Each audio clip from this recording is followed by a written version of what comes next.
प्रिय दर्शकों, राधे राधे, जय श्री कृष्ण।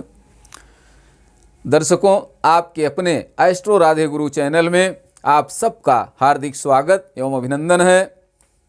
आज तक आपने देखा कि कुंडली कैसे बनाई जाती है, कुंडली में कितने घर होते हैं या कितने भाव होते हैं, राशि कैसे जानी जाती है, 12 राशियां हैं तो कौन इसमें चर है, कौन स्थिर है, कौन द्विस्वभाव है, ये सब चीज़ें आज के वीडियो में अभी तक आपने वो सीखा। आज के वीडियो में हम आपको एक नई चीज़ सिखाएंगे। दर्शकों, 9 ग्रह हैं, आप सब जानते हैं, सूर्य, चंद्र, मंगल, बुध, बृहस्पति, शुक्र, शनि, राहु और केतु 9 ग्रह हैं। केवल 9 ही ग्रह होते हैं। तो अब इन 9 ग्रहों में कौन क्रूर ग्रह हैं, कौन सौम्य ग्रह हैं, 2 तरह के ग्रह होते हैं। तो अब क्रूर ग्रह कौन से हैं? तो महर्षि पाराशर जी ने, जो ज्योतिष के सबसे बड़े विद्वान हैं, इनकी प्रमाणित पुस्तक है बृहत पाराशर होरा शास्त्र। बृहत पाराशर होरा शास्त्र में महर्षि पाराशर जी ने 3 अध्याय के 12वें श्लोक में लिखा कि तत्रार्क शनि भूपुत्रा क्षीणेन्दु राहु केतवः क्रूराः शेष ग्रहा सौम्य क्रूरः क्रूर युतो बुधः।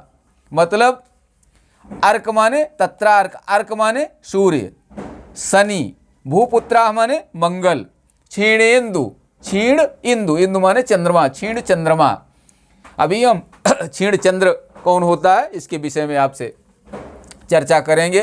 तो क्षीणेन्दु चंद्रमा, सूर्य, शनि, मंगल, क्षीण चंद्रमा, राहु और केतु, ये क्या है? क्रूरा, ये क्रूर ग्रह हैं। सूर्य, शनि, मंगल, क्षीण चंद्रमा, राहु, केतु, ये क्या है? इतने ग्रह क्रूर ग्रह होते हैं।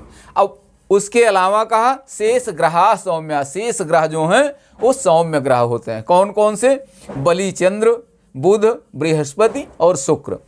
अब इन दोनों में चंद्रमा के लिए 2 चीजें दोनों में कही गई हैं। क्षीण चंद्र अगर है तो क्रूर ग्रह होगा, बलि चंद्र है तो बलि चंद्रमा कहा जाएगा, बलवान चंद्रमा कहा जाएगा, सौम्य ग्रह में आएगा। तो अब चंद्रमा कब क्षीण होगा और कब बलि होगा? कृष्ण पक्ष की पंचमी तिथि से लेकर के शुक्ल पक्ष की पंचमी तिथि तक चंद्रमा क्षीण होता है, बलवान नहीं माना जाता है। और शुक्ल पक्ष की पंचमी तिथि से लेकर के कृष्ण पक्ष की पंचमी तिथि तक चंद्रमा बलवान होता है। ये आप ध्यान से समझ लें इस बात को कि क्षीण चंद्र कब होगा? कृष्ण पक्ष की पंचमी तिथि से लेकर शुक्ल पक्ष की पंचमी तिथि। समझने के लिए ये समझें कि जब चंद्रमा का प्रकाश नहीं दिखाई देता है आकाश में, कब? जब अंधेरी रात होती है। अंधेरी रात में चंद्रमा क्षीण होता है। चंद्रमा अगर बलि हो तो प्रकाश युक्त होगा, चांदनी रात खिली होगी। चंद्रमा क्षीण है, इसका मतलब अंधेरी रात है। तो अंधेरी रात में, जब अंधेरी रात कब होती है? कृष्ण पक्ष में। कृष्ण पक्ष कब से गिना जाता है? वैसे तो प्रतिपदा से अमावस्या तक कृष्ण पक्ष माना जाता है, लेकिन कृष्ण पक्ष की पंचमी तिथि तक सूर्य धीरे धीरे एक एक कला घटता है और पंचमी तिथि पर ज़्यादा हो जाता है। तो कृष्ण पक्ष की पंचमी तिथि तक चंद्रमा बलवान माना जाता है। तो और कृष्ण पक्ष की पंचमी तिथि से अंधेरा होना ज़्यादा शुरू हो जाता, अंधेरी रात होने लगती है। और शुक्ल पक्ष की पंचमी तिथि तक अंधेरी रात रहती है। थोड़ा थोड़ा शुक्ल पक्ष की प्रतिपदा से थोड़ा थोड़ा एक एक कला चंद्रमा दिखाई देने लगता है। तो कृष्ण पक्ष की पंचमी तिथि से लेकर शुक्ल पक्ष की पंचमी तिथि तक क्षीण चंद्रमा होता है। और क्षीण चंद्रमा जब होता है, कृष्ण पक्ष का चंद्रमा होता है, तो क्रूर चंद्रमा कहा जाता है। क्रूर ग्रह में उसकी गिनती होती है, शुभ ग्रह में गिनती नहीं होती है। आगे जब हम फलित की चर्चा करेंगे तब आप समझेंगे इस बात को कि क्रूर चंद्रमा होगा तो क्या फल होगा। अगर चंद्रमा क्रूर है तो खराब फल देगा, अच्छा फल नहीं देगा। जातक का स्वभाव, चंद्रमा क्या है? मन है। तो जब मन क्रूर होगा, मन में इधर उधर के उल्टे सीधे बातें आते रहेंगी, कुछ बोलेगा, बोलना कुछ है, बोलेगा कुछ। अब बोलेगा तो ऐसी भाषा बोलेगा जो सामने वाले को खराब लगे, वो क्षीण चंद्रमा का लक्षण होते हैं। अब आइए हम देखते हैं बलि चंद्र कौन होता है। बलि चंद्र वो होता है जो शुक्ल पक्ष की पंचमी तिथि से लेकर कृष्ण पक्ष की पंचमी तिथि तक का होता है। शुक्ल पक्ष में चंद्रमा एक एक कला बढ़ने लगता है, लेकिन पंचमी तिथि तक कृष्ण पक्ष का प्रभाव रहता है, अंधेरा ही रहता है, एक एक कला बढ़ता है। पंचमी तिथि में आकर के थोड़ा सा प्रकाश दिखाई देने लगता है। तो शुक्ल पक्ष की पंचमी तिथि से लेकर के कृष्ण पक्ष की पंचमी तिथि तक, भले ही पूर्णिमा के बाद कृष्ण पक्ष लग जाए, अंधेरा पाक लग जाए, हम जानते हैं अंधेरा पाक के नाम से कृष्ण पक्ष, लेकिन पंचमी तिथि तक चंद्रमा का प्रकाश काफ़ी दिखाई देता है। पंचमी तिथि से धीरे धीरे ज़्यादा अंधेरा होने लगता है।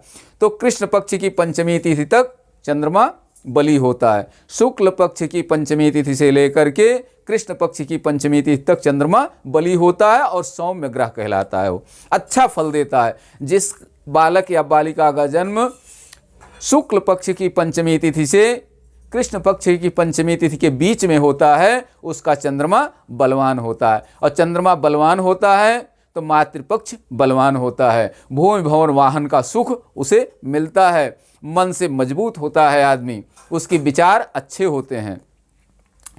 अब तो सौम्य ग्रह और क्रूर ग्रह आप समझ गए। सौम्य ग्रह कौन कौन हो गए? बलि, चंद्र, बुध, बृहस्पति और शुक्र।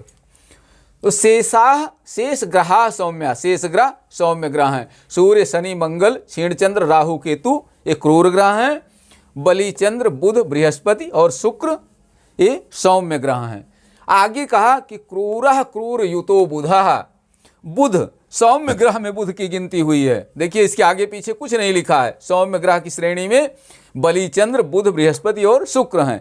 लेकिन एक शर्त जोड़ दिया कि बुध अगर क्रूर ग्रह के साथ में है तो क्रूर हो जाता है। वो बुध के एक लक्षण है बुध का कि वो जिस ग्रह के साथ में होता है उसी का फल देने लगता है, स्वयं का उसका अस्तित्व समाप्त हो जाता है। तो क्रूर ग्रह के साथ में अगर बुध बैठेगा, जैसे बुध सूर्य के साथ बैठ गया तो सूर्य का फल देने लगेगा क्रूर। वैसे तो सूर्य आत्मकारक है, लेकिन तेज ग्रह है, प्रकाश युक्त है, इसलिए क्रूर में उसकी गिनती होती है। जिसका सूर्य बलवान होता है वो बड़ा तेजस्वी होता है, बहुत प्रभावशाली हो, बड़ा ज्ञानी होगा, लेकिन वाणी उसकी बहुत मधुर नहीं होगी, क्रूर होगा।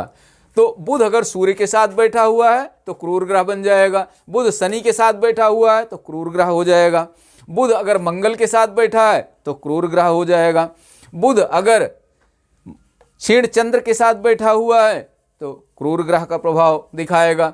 बुध अगर राहु के साथ बैठा हुआ है तो क्रूर ग्रह का प्रभाव दिखाएगा। बुध अगर केतु के साथ बैठा हुआ है तो क्रूर ग्रह का फल देगा, क्रूर ग्रह की तरह फल देगा। तो क्रूरा क्रूर युतो बुधा तत्रार्क शनि भूपुत्रा क्षीणेन्दु राहु केतवा क्रूरा शेष ग्रहा सौम्य क्रूरा क्रूर युतो बुधा। इस श्लोक को अगर आप चाहें तो याद कर लें।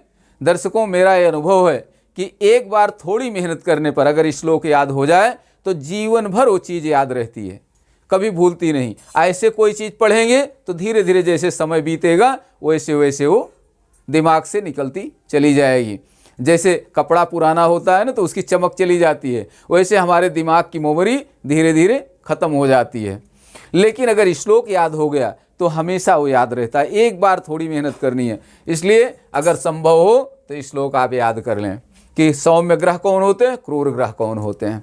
अब आइए हम रामदास जी की कुंडली बना करके आपको समझाते हैं कि इनकी कुंडली में कौन कौन ग्रह कौन कौन ग्रह क्रूर ग्रह हैं, कौन कौन ग्रह सौम्य ग्रह में हैं, तब ज़्यादा समझ में आपके आएगा। आइए देखते हैं। एक कुंडली बनाइए फटाफट, 1 मिनट का काम है कुंडली बनाने में। ये देखिए, एक हमने वर्गाकार वर्ग बनाया, इसको बीच से ज्वाइंट कर दिया, फिर इसके सेंटर को चारों को मिला दिया हमने। एक कुंडली बन करके आपकी तैयार हो गई। दर्शकों, आप अपने बच्चों के साथ एंजॉय करिए। बच्चे माता पिता के साथ एंजॉय करें खाली समय में। खाली कागज़ में ले करके, रफ़ कागज़ ले लें, रफ़ कॉपी पेन। मम्मी आइए मैं आपको ज्योतिष पढ़ाता हूँ। जितना आपने समझा वीडियो में वो बना करके मम्मी को बताइए कि चंद्रमा मम्मी यहाँ बैठा हो। आपकी कुंडली मम्मी चंद्रमा तुला राशि में बैठा है तो आपकी तुला राशि है। आपको मालूम है कौन सी राशि है? तुला राशि है आपकी। तो आइए हम रामदास जी की कुंडली के माध्यम से आपको समझाते हैं। रामदास जी का जन्म कर्क लग्न का है।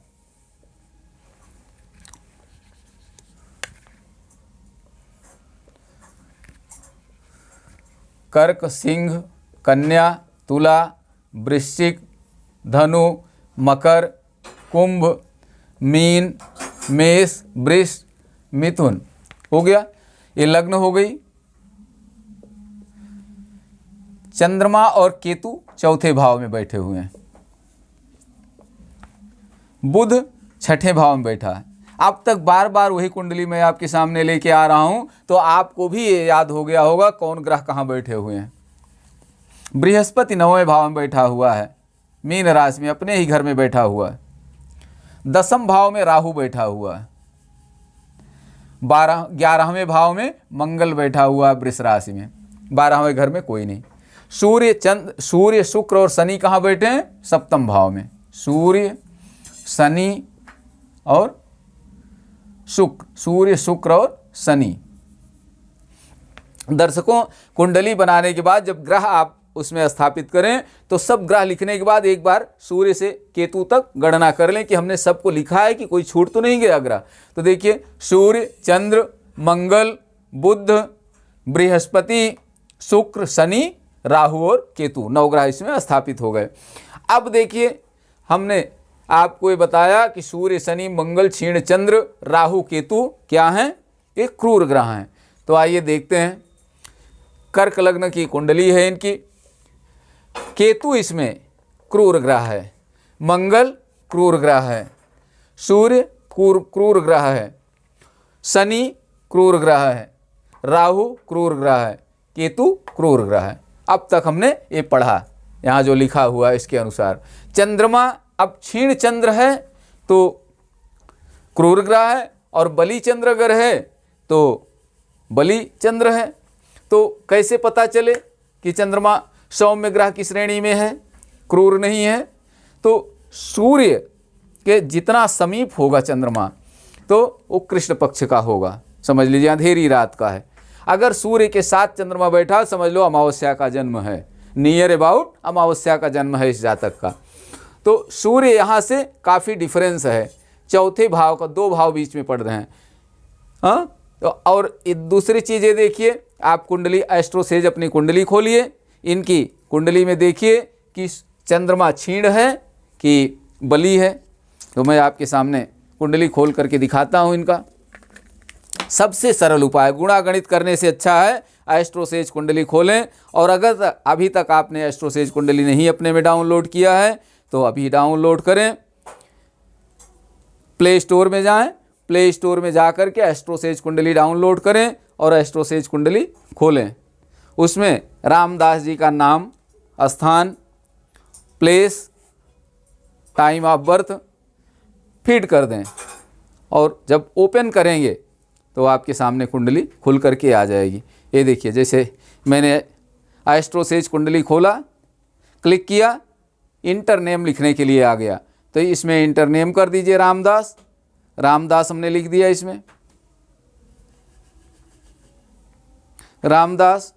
डेट ऑफ बर्थ इनकी क्या है? 15 जनवरी 2023, तो 15 जनवरी 2023 लिख दीजिए, 15 जनवरी 2023। अब समय क्या है इनका? 7 PM, 7 PM, तो 7 PM लिख दीजिए इसमें।